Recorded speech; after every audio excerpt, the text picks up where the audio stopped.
गए थे धनबाद।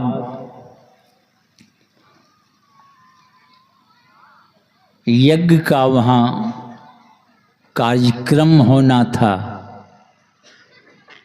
तो मुझे भी बुलाया गया था। जब वहाँ गए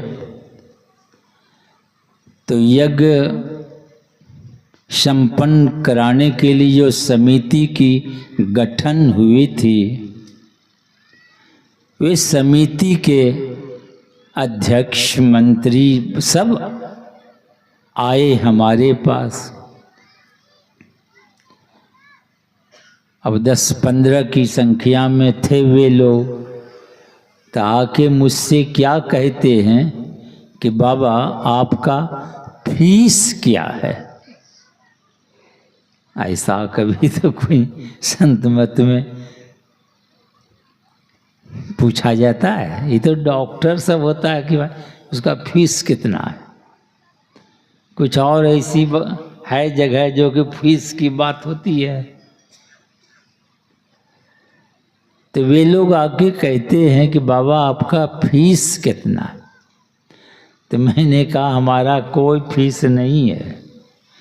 तो नहीं बाबा, कोई ऋषिकेश से आए हैं, कोई हरिद्वार से आए हैं, कोई काशी बनारस से आए हैं, कोई 20,000 लेंगे, कोई 30,000 लेंगे, 40,000 वाला सब है। सबका अलग अलग फीस है। तो आपका भी फीस होगा, इसलिए हमारा कोई फीस नहीं है। अगर पैसा नहीं रहेगा हमारे पास तो हम धनबाद से पैदल चले जाएंगे भागलपुर, मगर हमारा कोई फीस नहीं है। तो उन लोगों को बड़ा आश्चर्य लगा। तो कहा कुछ तो होगा फीस। हम बोले कुछ फीस नहीं है। नहीं होगा पैसा, चले जाएंगे पैदल भागलपुर। तो मैंने पूछा उन लोगों से कि संसार की सारी संपत्ति किसी एक व्यक्ति को दे दी जाए, क्या उसका दुख कष्ट समाप्त हो जाएगा? दुख कष्ट का अंत हो जाएगा? तो कहा कि नहीं बाबा, बड़े बड़े धनाढ्य लोग हैं संसार में, एक से एक व्यवस्था वाले हैं।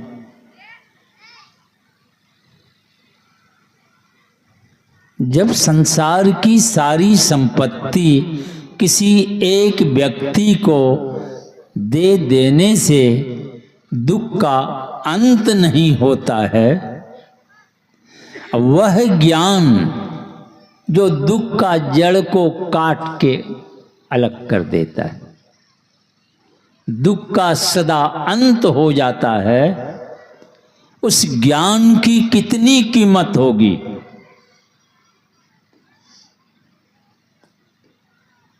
जिस ज्ञान से दुख का अंत होता है,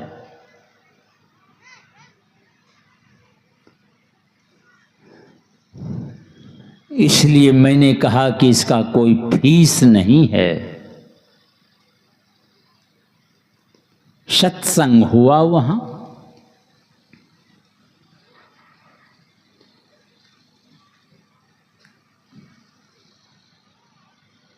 उसके बाद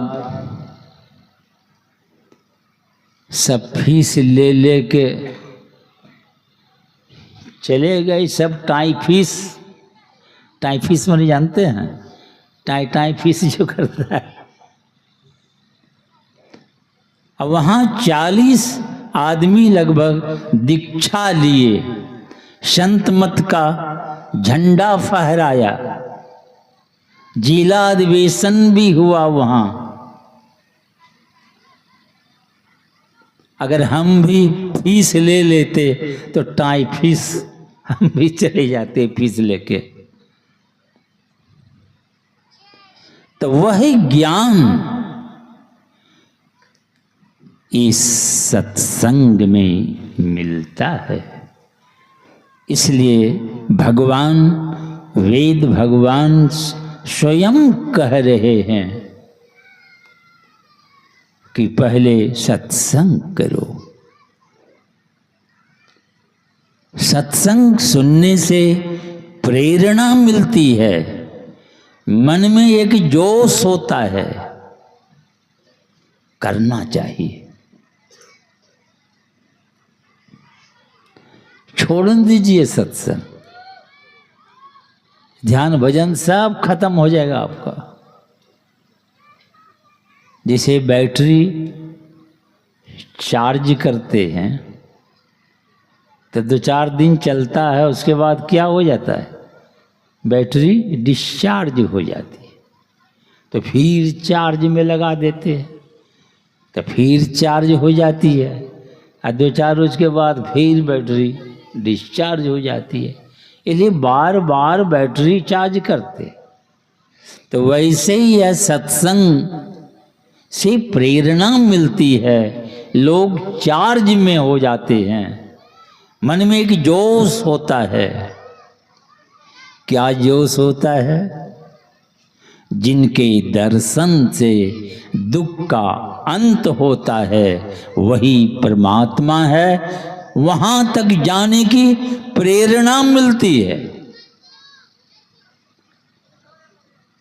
जिनके दर्शन से दुख का सदा अंत होता है वही है परमात्मा। वरना का दर्शन करते रहिए, आप धोखा खाते रहेंगे।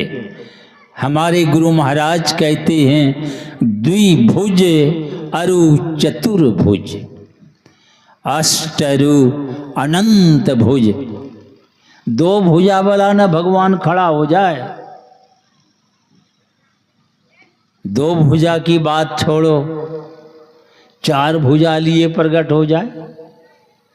नहीं, कहते हैं 4 भुजा की क्या, अष्टरु अनंत भुज। इतनी भुजाओं को लिए सामने कोई रूप प्रकट हो जाए जिनकी भुजा की गिनती नहीं कर सके आप। कैसा रूप होगा वो। पर गुरु महाराज फैसला सुनाते हैं कि ये जो रूप रंग सब है ना, सब धोखा देने वाला है।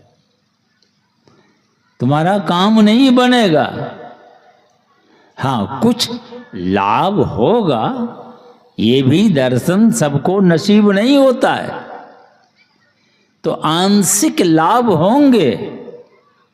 बहुत प्रकार के लाभ आप से लाभान्वित होंगे आप,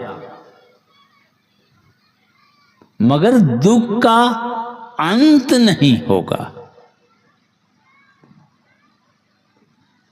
तो दुख का अंत परमात्मा के दर्शन से होता है।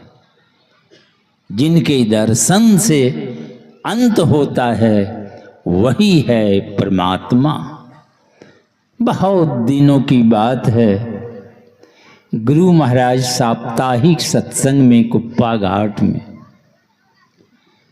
उस समय अंदर में भी हॉल है, जो 10-20 माताएं लोग जुटती थी, पश्चिम तरफ पुरुष वर्ग लोग, वो भी हॉल नहीं भरता था।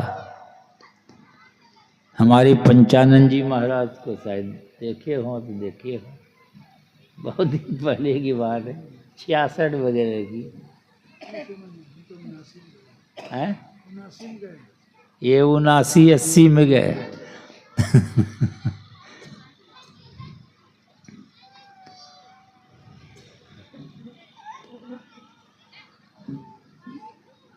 तो वो हॉल नहीं भरता था, बिजली नहीं थी,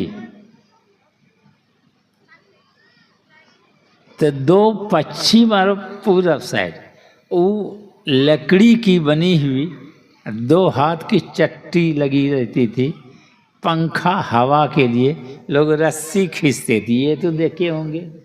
देखे ना, तो बिजली नहीं थी, पंखा की व्यवस्था कहाँ से होगी, तो ऐसे लोग भक्तगण आते थे तो वही रस्सी खींचते थे तो हवा सबको लगती थी। तो गुरु महाराज कभी दाएं कभी बाएं देखते थे। अब उनकी मौज, कहा परमात्मा किसे कहते हैं, पूछ बैठे। सब गुरु महाराज के मुखारविंद को टुकुर टुकुर देख रहे हैं, कोई कुछ नहीं बोलते। गुरु महाराज कहते हैं अरे परमात्मा किसे कहते हैं, तो सब चुप। तो गुरु महाराज ही कृपा करते हैं और कहते हैं कि आत्मा से जो देखा जाता है वही है परमात्मा। जो आत्मा से देखा जाता है, और आप ही आत्मा हैं, आप शरीर में रहते हैं, आप स्वयं वही आत्मा हैं। आपको आप स्वयं देखना पड़ेगा आपको, मगर आपके ऊपर बहुत पर्दा डाल दिया गया है, इसीलिए सही रूप का पता नहीं चलता है। आपके आंख पर हरा शीशा वाला चश्मा पहना दिया जाए तो सब हरे हरे देखिएगा, और लाल चढ़ा दे तो लाले लाल देखिएगा। सही कब देखेंगे आप? चश्मा हटा के, तब पता चलेगा कि कैसा है।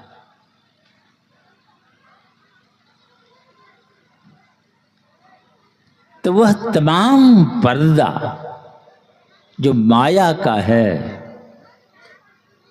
वो जब हट जाएंगे तो परमात्मा का दर्शन हो जाता है।